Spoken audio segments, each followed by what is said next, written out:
Oke, akhirnya timnas Indonesia, timnas kebanggaan kita, memastikan diri untuk lolos ke Piala Asia dan memastikan diri juga untuk lolos ke fase berikutnya untuk kualifikasi Piala Dunia. Di konten ini, gue mau membahas beberapa hal. Ada salah satunya juga gimana skemanya supaya kita bisa masuk ke Piala Dunia, mungkin atau enggak. Terus gimana di round 3-nya nanti, gimana kalau kita peringkat keempat, kalau peringkat kedua, gue mudah-mudahan akan menjabarkannya di video kali ini. Dan gue juga akan membahas sedikit pertandingan kemarin, analisa, terus juga gue mau cerita pengalaman gue nonton. Karena kemarin itu atmosfernya lebih dari yang biasanya yang pernah gue rasakan kalau ke GBK. Gue selalu nonton di GBK, Timnas, tapi kemarin itu rasanya agak sedikit spesial. Gue akan sampai ke sana. Dan yang menarik juga gue mau ngebahas tentang Anang. Ini yang bikin suasana yang harusnya kita happy 100% agak sedikit terganggu, tapi nggak sepenuhnya salah dia. Nanti juga gue akan membahas itu. Tapi sebelumnya, gue minta sama kalian untuk di-like video gue. Kalian like video gue, dengan kalian like, ratingnya menjadi bagus, dan video gue semakin disebar sama YouTube kemana-mana. Dan yang pasti, yang paling penting adalah kalian sholat dulu. Setelah sholat, baru kalian lanjutin nonton video gue. Jangan jadikan, berkali-kali gue ingetin, jangan jadikan gue menjadi penghalang kalian untuk melakukan kewajiban kalian gitu. Jadi utamakan sholat, kapanpun waktunya, setelah itu baru terusin nonton gue lagi. Oke, gue mau ke yang pertama. Jadi gue mau sedikit cerita aja sebelum gue ke materinya. Gue sampai di GBK itu, gue parkir di FX. Gue pas parkir di FX itu susah banget, setengah mati, dan itu udah full. Satu mall isinya merah, gue makan dulu di situ persiapan karena gue tahu ini akan sampai malam. Takutnya gue kelaparan, jadi gue makan dulu di situ. Dan itu hampir semua resto, hampir semua kafe, di mana-mana itu isinya orang pakai jersey timnas Indonesia. Gue dari mulai sebelum nyampe ke stadionnya aja itu vibes-nya udah berasa banget, udah happy gue ngelihatnya. Dan gue udah ngerasakan aura positif kalau keyakinan gue bertambah kalau kita akan menang di pertandingan itu sebenarnya. Oke, setelah itu gue masuk ke dalam. Dari mulai pelatarannya gue ketemu anak-anak Ultras Garuda. Gue rekam juga. Kalau kalian belum nonton, lo bisa nonton video sebelum video ini. Gue udah upload kemarin malam. Gue upload. Itu anak-anak Ultras Garuda bakar flare di sana. Karena kan dalam stadion nggak boleh, di dalam stadionnya. Dia main petasan di sana juga. Terus nyanyi-nyanyi juga. Gue ikut di situ. Keren banget, seru banget. Lu mesti nonton vlog gue yang kemarin tuh. Agak panjang, gue sekitar 20 menit bikin vlog di GBK itu. Dan sangat lengkap. Dari luar sampai ke dalam, sampai permainannya, sampai golnya. Selebrasi penontonnya semua ada di situ. Jadi lu wajib banget nonton tuh video gue gitu tuh. Udah lanjut ke dalam, karena gue takut barengan sama Ultras Garuda. Antriannya akan panjang, jadi gue berusaha buru-buru jalannya. Dan gue masuk ke dalam. Begitu gue masuk ke dalam, biasanya kalau pemain lagi pemanasan di lapangan itu biasanya tuh penonton masih belum pada masuk. Itu kebiasaan supporter kita tuh, kebiasaan supporter Indonesia kayak gitu. Mau klub, mau level timnas sama aja. Bahkan pemain masuk ke lapangan pun biasanya tuh 10 menit atau 5 menit setelah itu baru tuh mulai pada duduk ke dalam tuh. Mungkin karena antrian panjang atau apa, gue nggak ngerti. Tapi selalu seperti itu, dari tahun ke tahun. Kemarin gue nggak ngeliat itu. Jadi gue ngerasa gue nggak telat masuknya karena hampir sejam sebelum pertandingan gue di dalam, atau ya sekitar sejam sebelum pertandingan. Dan gue ngeliat udah penuh gitu, gue kaget gue ngeliatnya. Bahkan gue di video gue bilang, gila gue mau duduk di mana nih? Gue nggak ada tempat duduk yang kosong sama sekali gitu. Akhirnya gue mesti agak ke atas, baru gue bisa duduk. Kalau misalkan dari pas masuk lorong lu langsung ke tangga itu nggak akan ada tempat duduk di situ. Jadi full padat, antusiasnya bagus, antusiasnya juga luar biasa. Banyak penonton-penonton baru yang gue lihat di sana, ada perempuan-perempuan juga di situ. Bahkan gue kira tuh anak perempuan itu datang sama pacarnya atau sama suaminya, tapi enggak, ini dia berdua, bertiga, itu cuma perempuan-perempuan doang gitu. Gue ngeliatnya, ya ini udah bagus gitu. Walaupun mereka baru, tapi ini mengarah ke arah industri. Daya beli mereka itu cukup kuat, itu menguntungkan PSSI, dan PSSI bisa lebih berkembang jika keuangannya juga stabil gitu. Ada juga bapak-bapak, gue ngeliat di situ, ibu-ibu juga ada di sana. Yang belum terjadi di kita adalah kakek-kakek dan nenek-nenek. Kalau misalkan nenek-nenek dan kakek-kakek sudah ada ke stadion, itu kita udah keren banget. Soalnya di mana-mana di Eropa itu kakek-kakek dan nenek-nenek itu ada di stadion. Banyak banget bahkan dari mereka yang nonton ke stadion gitu. Itu belum gue lihat di GBK. Baru segelintir sedikit-sedikit aja. Mudah-mudahan nanti bisa dinikmati sama semua kalangan. Harapan gue sih seperti itu. Oke, lanjut gue terus. Herannya gue nonton pertandingannya, gue ngelihat ada beberapa pemain yang menjadi sorotan. Yang pasti Nathan yang pertama gue mau bahas. Nathan itu dia bener-bener kayak gladiator ya. Dia box to box, dia bisa bertahannya kuat, menyerangnya juga dia visioner banget. Bahkan kedua gol timnas Indonesia juga diciptakan sama asisnya dari Nathan juga gitu. Cukup jeli Nathan, dan stabil banget. Dia belakang nggak terlalu dalam, depan juga nggak terlalu depan gitu. Jadi bener-bener ini orang jenderal di lapangan tengah. Jadi wajar ketika dia diidolakan sama banyak orang, karena selain ada keistimewaan mungkin dari sisi lainnya yang dilihat sama fansnya, tapi memang dari skill juga ini orang mumpuni gitu. Walaupun ini pertama kali debutnya, ini orang dianggap grade B sebenarnya sama kita semua.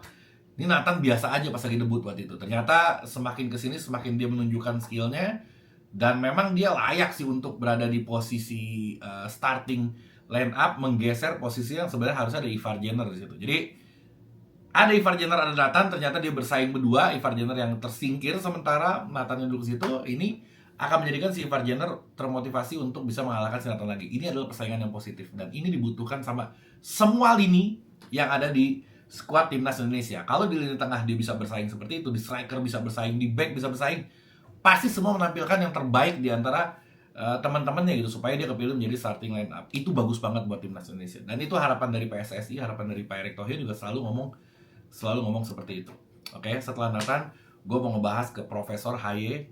Ini gue sampai gila. Gue kan jadi kan di Ultras Garuda ya, di sebelah sini ya. Gue ngelihat golnya tuh dari belakang gawang itu bener-bener bolanya tuh bener-bener belok gitu, dan jelas banget kelihatannya. Bahkan gue sampai cukup lama gue kebingungan ngelihat tendangannya si Tom Haye. Itu keren banget. Soalnya apa? Gue ngeliat di highlightnya itu, lo perhatiin di highlightnya, dia nendang bola itu persis ketika si kiper kehalangan sama si back dianya sendiri gitu. Jadi kiper posisinya pas kehalangan sama backnya, Tom Haye pas nendang di saat yang tepat. Jadi si kiper mati langkah, dia nggak bisa gerak karena posisinya udah salah, dan dia nggak tahu kapan bola itu datang. Itu cepat banget bolanya, dan memang itu 100% pasti gol kalau misalkan tendangannya mengarah ke gawang, karena kiper nggak mungkin bisa nepis itu. Soalnya dia kehalangan dan udah mati langkah duluan. Tom Haye luar biasa. Kesalahannya cuma satu. Gue posting di IG gue, kesalahan Tom Haye cuma satu. Dia selebrasi di GBK.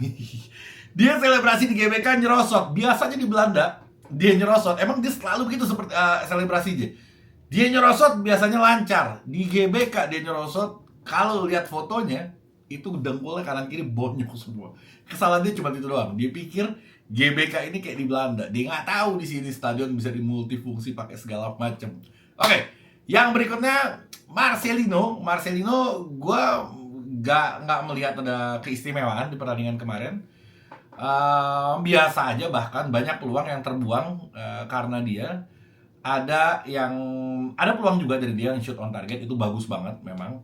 Tapi ada yang harusnya dia passing, dia nggak passing. Ada yang harusnya dia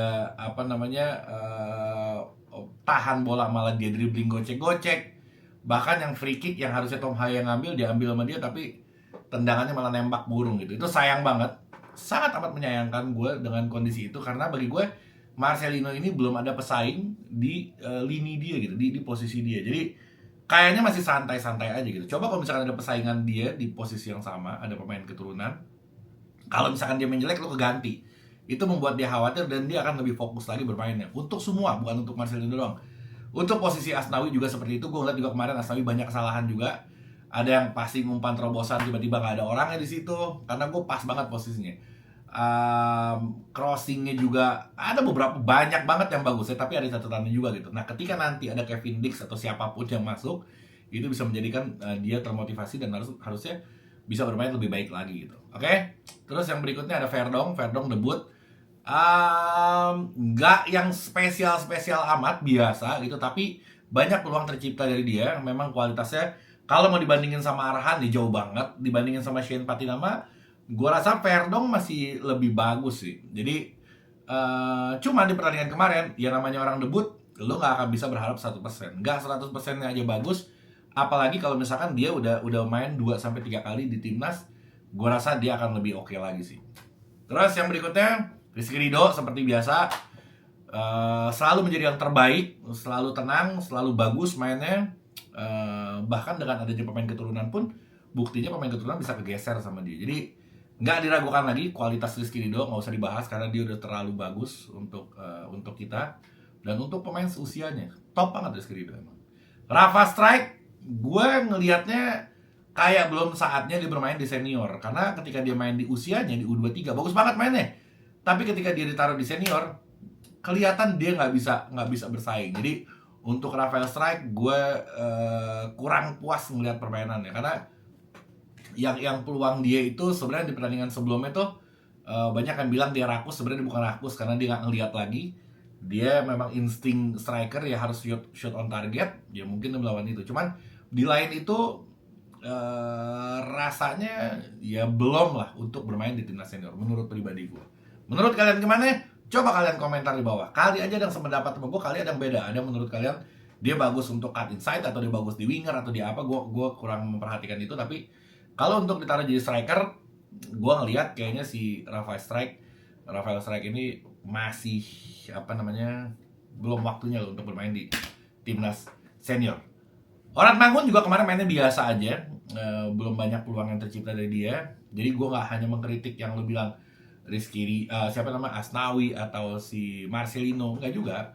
Gue akan adil gitu dalam menilai. Orat Mangun, Rafael Strike juga biasa-biasa aja mainnya kemarin, nggak istimewa. Bukan jelek, tapi di pertandingan yang kemarin maksud gue. Bukan ini orang jelek seterusnya gitu, kagak. Di pertandingan kemarin maksud gue. Oke, yang berikutnya ada Anang. Yang berikutnya ada Anang Hermansyah. Ya dia man of the match sih di pertandingan kemarin tuh. Soalnya sayang banget, itu momen yang sakral buat kita. Kalau orang yang selalu nonton timnas itu momen yang paling ditunggu-tunggu selain gol sebenarnya.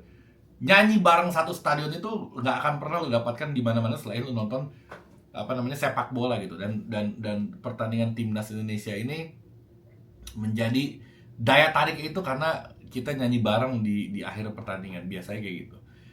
Sayang, seribu sayang ada penyanyi yang harus merusak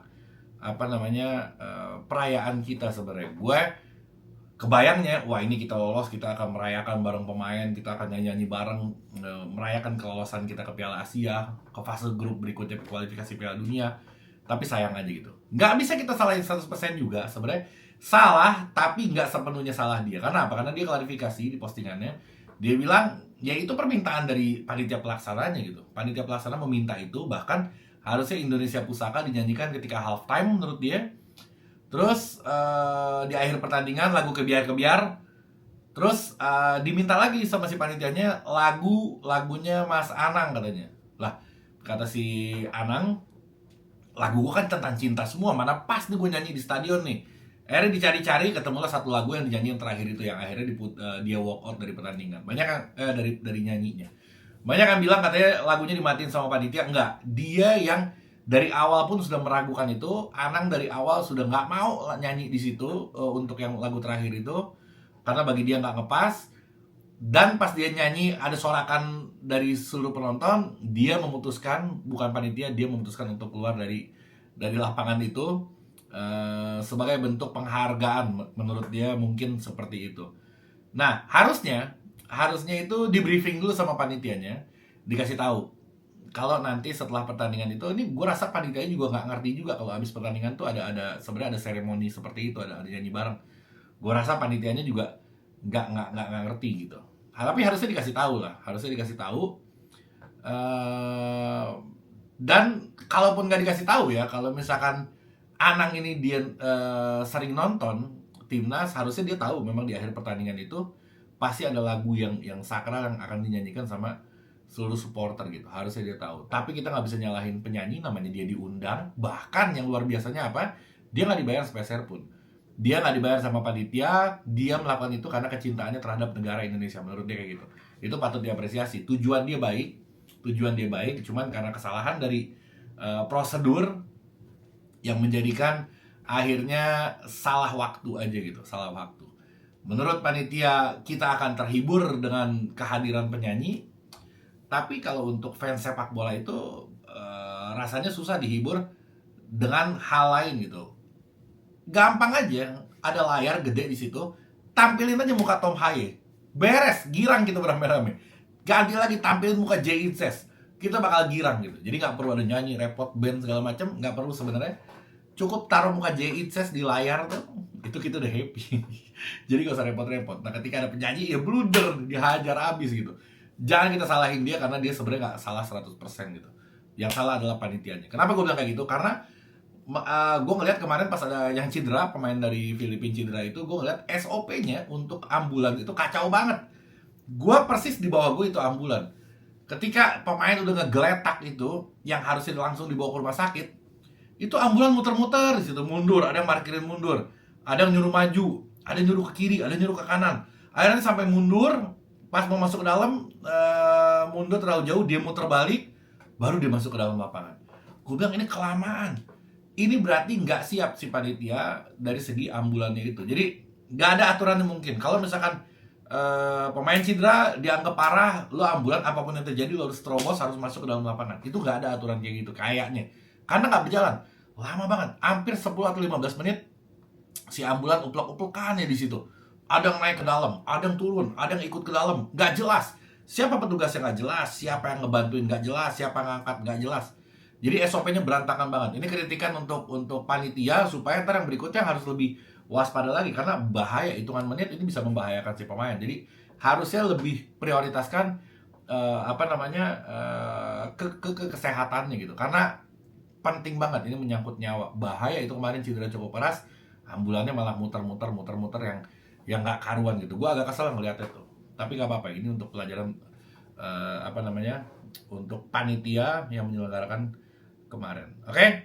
Terus yang berikutnya gue mau coba ke kelolosan kita. Akhirnya kita lolos. Nanti ketika lolos itu ada 3 grup, dibagi 3 grup, anggaplah A, B, C. Masing-masing itu nanti diisi sama ada 6 negara gitu. Oke? Ada 3 grup diisi sama 6 negara. Nah, peringkat 1-2 ini, peringkat 1-2 di grup masing-masing itu dipastikan lolos ke Piala Dunia. Itu enak banget. Kalau kita bisa peringkat 1-2, anggaplah kita ketemunya nanti di grupnya sama lawan-lawan yang bisa kita, lebih mudah lah bisa kita lawan. Anggap kita peringkat 1 atau 2. Kita langsung masuk ke Piala Dunia. Langsung masuk ke Piala Dunia. Kalaupun nggak peringkat 2, peringkat 3 dan 4-nya ini akan dibikin grup lagi nanti. Jadi dibikin grup lagi menjadi 2 grup. Masing-masing itu 3 negara per 1 grupnya. Jadi ada 2 grup, 3 negara 1 grup. Peringkat pertama di grup itu akan dipastikan lolos lagi ke Piala Dunia. Langsung lolos ke Piala Dunia. Peringkat keduanya diadu. Jadi dia kayak model kayak model final gitu lah anggapannya. Jadi peringkat 2 dari grup yang ketiga itu, yang bukan ketiga dong, keempat berarti ya. Itu nanti peringkat 2-nya, peringkat satu-satunya mereka lolos, peringkat 2-nya diadu lagi. Yang menang lolos. Sebenarnya peluang kita itu sangat amat terbuka sih. Sangat amat terbuka. Gue nggak tahu ya, kalau misalkan kita nambah pemain yang, contoh, bayangan gue di line up kita itu yang harus diisi kuat, yang harus diperkuat. Bukan berarti ya sekarang lemah lah dibanding posisi yang lain. Posisi terlemah menurut gue ada di kiper, ada di bek kanan, ini yang terlemah, sama di striker. 3 ini aja nih. Kalau misalkan ada Martin Paes datang untuk menggantikan Hernando, lebih bagus pasti kualitasnya. Kalau ada Kevin Dix masuk ke timnas Indonesia, nanti Kevin Dix gue bahas sedikit, menggantikan Asnawi, itu bakal keren banget di sebelah kanannya. Kalau misalkan strikernya masuk oleh Romeni misalkan, atau beberapa pemain lagi, atau Jairo di tengah nanti, itu bisa masuk menggantikan Rafael Strike atau menggantikan posisi Marcelino atau siapa. Gue yakin sih kita bisa lah untuk masuk ke Piala Dunia, walaupun susah, tapi rasanya kita bisa. Nah, Kevin Dix ini menarik banget menurut gue ngeliat Kevin Dix akhir-akhir ini, dia rajin banget untuk nge-like-in postingan-postingan dari timnas Indonesia gitu. Setiap ada postingan yang berbau timnas Indonesia, itu pasti di-like sama si Kevin Dix gitu. Ini menunjukkan kepedulian dia.